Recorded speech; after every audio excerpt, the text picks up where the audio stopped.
Čisto vsaka zase, ampak če moram izbrati eno samo, izbiram prvo sezono, bila je prva, pa še ženska je zmagala.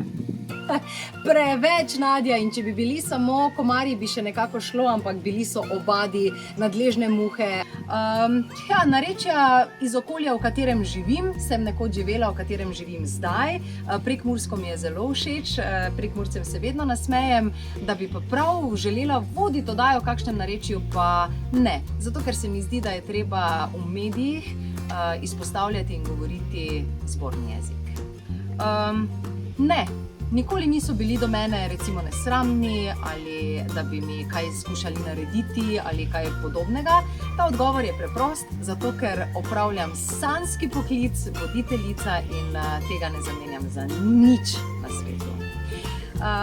Preden stopim pred kamero, zame poskrbijo moje punce, torej glavna stilistka Petra Jurjec, ki pripravi vse obleke, stylinge, nakit, in pa Mirela Brkič, mojstrica ličenja, ki poskrbi tudi za mojo pričesko.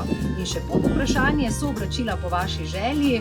So, ampak jaz vseeno vse skupaj raje prepustim mojstricam, ki to obvladajo.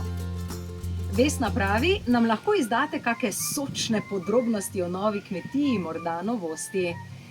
Ta odgovor bo najkrajši ne.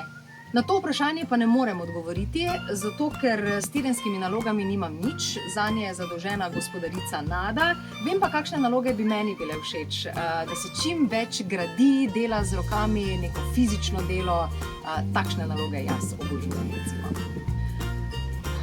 To bi zdaj morala pošteno sploh pomisliti, če je bila kdaj kakšna zelo neprijetna situacija. Mogoče kdaj, ko je treba nekomu povedati, da mora zapustiti kmetijo, ker je prekršil pravila.